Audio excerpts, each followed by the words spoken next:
Hello, my lovelies. Ginny O here, the author with no last name.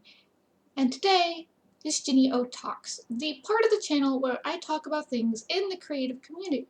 And today I want to talk about finding your own writing process.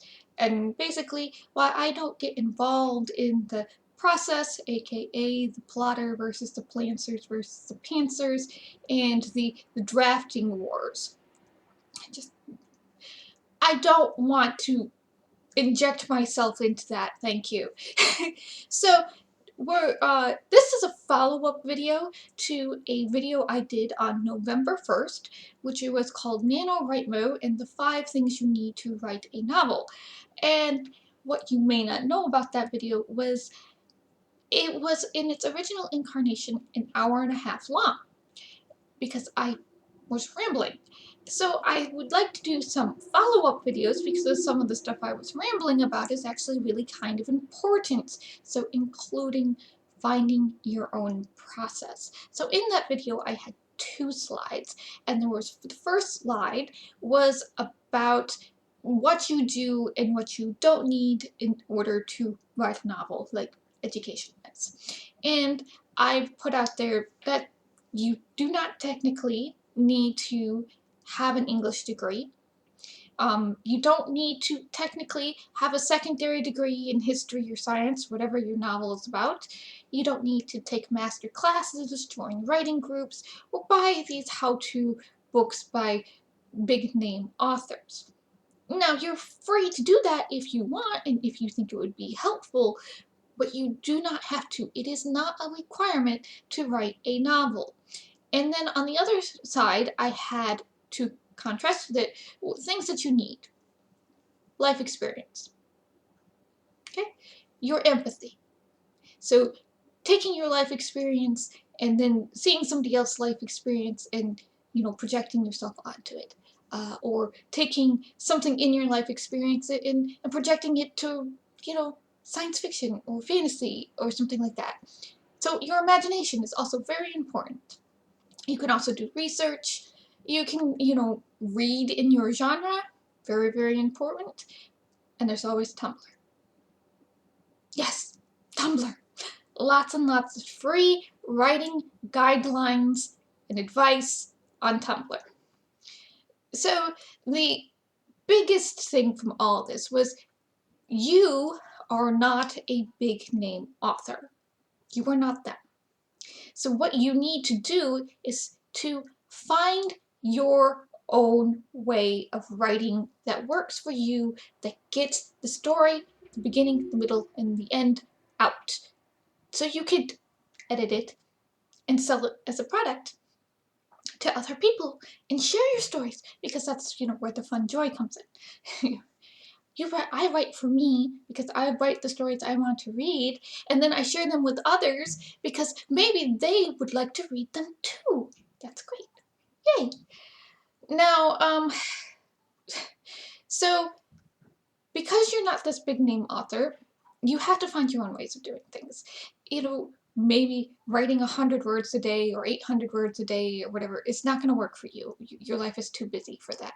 Maybe, maybe creating an outline is not going to work for you. Maybe writing a synopsis first is not going to work for you. Maybe you would just have a beginning and an end and you need to figure out where the story goes from there. I don't know. So I did do a follow-up video about getting that first draft out. And if I didn't make it clear in that video, I want to make it clear here that video was specifically targeted towards authors who had never done a nano before, who have just starting out writing a novel and they don't know their process yet. Okay, so one thing about finding your process is your process will A, change over time, and B, will become more refined and better, and you'll understand what works for you more the more experience you have writing. I know, just really weird, okay? Okay, so let me share my process a little bit. So I will come up with an idea. Usually this happens about once a year, which is annoying. because then my brain wants to chew on that idea. And usually with that idea comes with something I need to research. So I will first do as much research as I think I need at that moment. And if the idea comes with characters, then my brain just is like, we really want to think about these characters a lot, all the time, including before you go to sleep, which is, annoying. So my brain will create stories with these characters before I fall asleep. And this works for me. It might not, it probably does not work for other people because I don't see in pictures, I just have black up there. So to fall asleep, it's basically kind of tricking my brain into shutting off. And telling myself stories helps me trick my brain into shutting off. So that's kind of like the first, is this idea going to even work type of thing. So then I'll take those thoughts and ideas, and because I talk to my editor every single day, which I know most people don't do, but my editor also happens to be my bestie, so I will go and I will tell her these ideas, these thought processes in my head, like little paragraph synopsis of stories and scenes I'm thinking about, and where should the plot go, with the characters and stuff like that. And I get a feel for, again, for what's working, what's not, based on her reactions. And then I take those notes from Discord or AIM or wherever we're talking at the moment, and I will pull them out of there, either by copy paste or by transcribing them, depending on the program, into a Word document. Now this will become like an outline or a synopsis, or sometimes I will throw them into different documents. Like I'll have a document for world building. This is my lore book. This will help me keep track of what the culture is supposed to be. Or I will have an Excel document full of a list of character names and country names and how does the money work, and if there's something like a restaurant that's important, then I'll have the menu of the restaurant or something like that. Or how does the magic system work? That will go into an Excel document. Then I might have a synopsis document for the entire story, series, whatever, of just, well, I want this to happen and this to happen, this to happen, and there's many, many years apart, so I don't know what's going on in between here, but I have ideas for here, here, and here. Whether or not they'll stay, I don't know yet. Or if I'll get to them, I don't know yet. And then I'll make a document often just for one singular book, which will be the outline or synopsis of that book. From there, from that outline and synopsis, a lot of times I can see if there is a problem in my story. Is it lacking tension? Is there something going on with the pacing? Is there, do I have enough showing rather than telling? Is there enough, do we have that balance there? Is there a conflict? What type of, do they have obstacles? And from there, then I'll start writing the story. So it goes my head, discussions with my editor, who puts up with me. Thank you for putting up with me.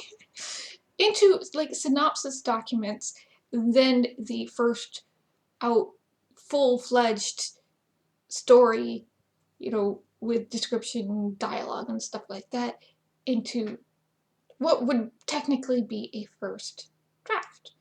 But if I can get enough of the issue solved in between, telling it in my head and my synopsis, my first draft won't need as much editing as, say, if I had just started, oh, I got an idea and I just started writing.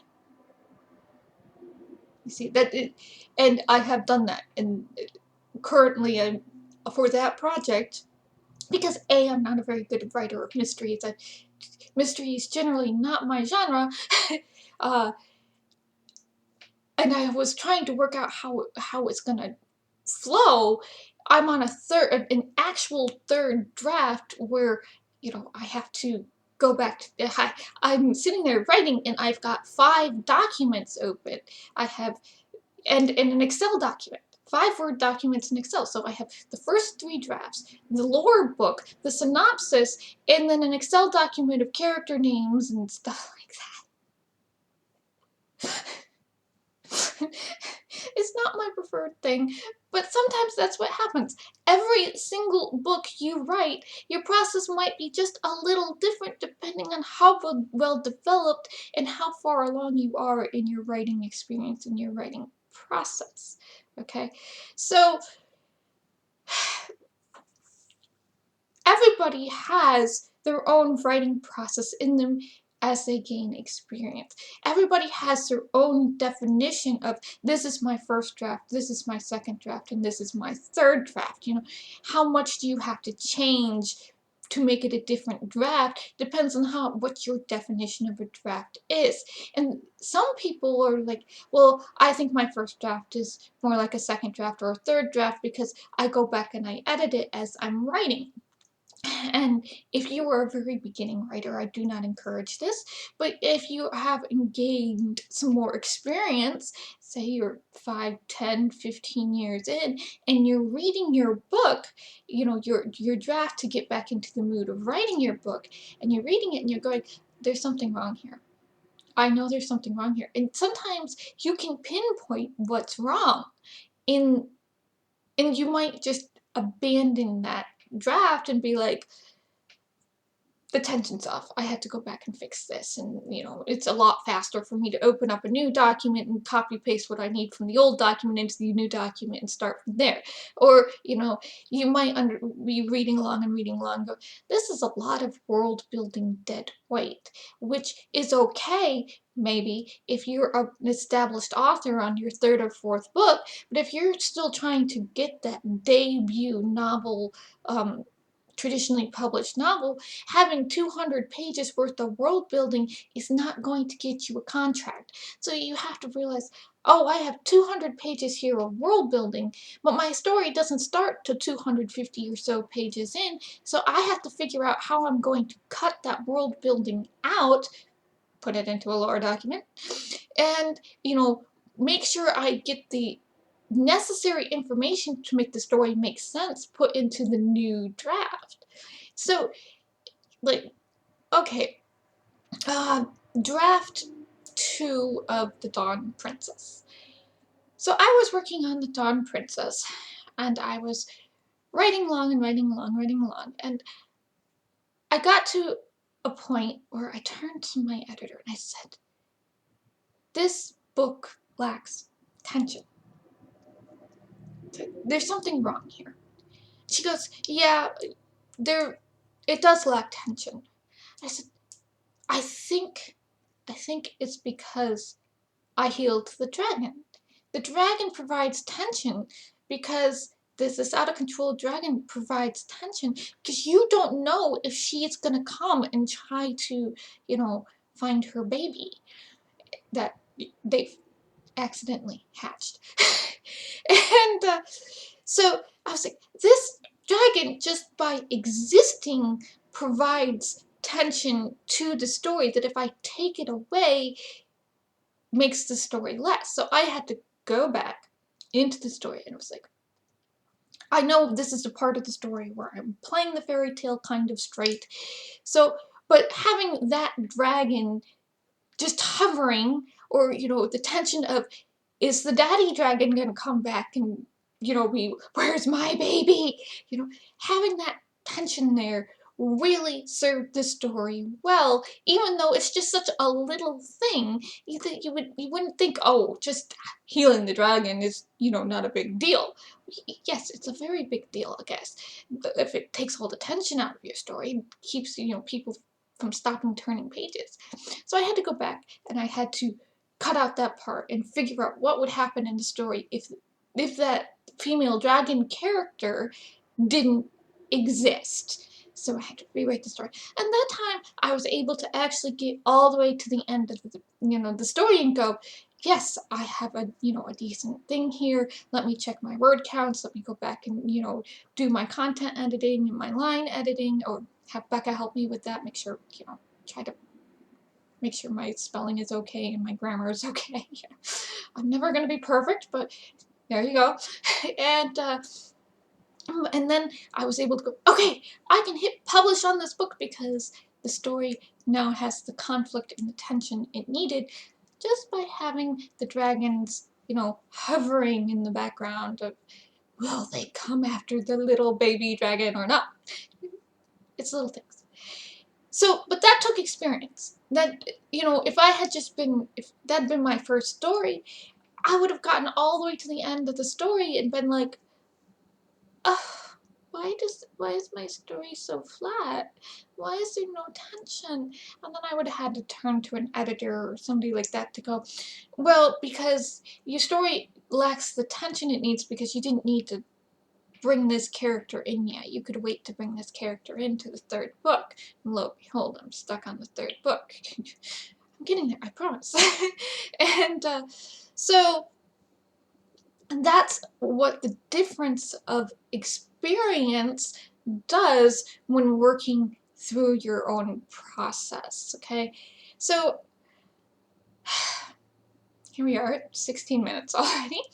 So I just want you to understand that when I'm trying to give writing advice and writing guidelines, and I'm saying you need to find your own process, and you'll find your own process over time as you write, sometimes my advice and guidelines are better for people just starting out, and other times my advice and guidelines are going to be for more experienced, expert writers that, have been doing this a very long time. And not everybody's advice and guidelines are going to work for you as an author. And that's okay, because there's just so much advice out there. Even on Tumblr, there's a lot of great advice on Tumblr, but it's not always going to work for you. It's not going to fit your style. It's not going to fit your voice, or, it's not going to fit the point of view you're trying to work with, or things like that. So when you are writing, and I don't care how you do it, I don't care if you have an outline, do a synopsis, I don't care if you're, here's my idea, I'm going to write it till the end just to see what happens, or if you're somewhere in between. I've had that somewhere in between before when my synopsis was, and now there's a car chase. Now, what? Why didn't I? Okay, I need maps. So it's going to depend on what works for you, and other people's advice might be useful to try out, but it doesn't mean that writing every day is going to work for you, or going for a walk is going to work for you. It's not going to mean that you need to think about your stories before you go to bed at night, like I do. It's going to work for you. And it's okay. You have your own process. You have your own way of doing things. And, as you write more, you're going to figure that process out.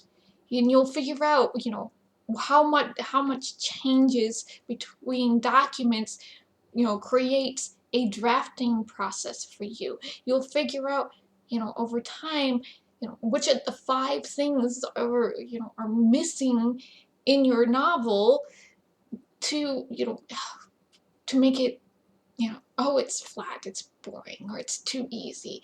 And you'll start, working through it and going, okay, I need to make it not as easy. I need to throw more obstacles in their way. I need something to go wrong, or I need better characters. I need to know what my characters think about before they go to sleep and what they keep in their pockets and things like that. So you'll learn that over time, okay?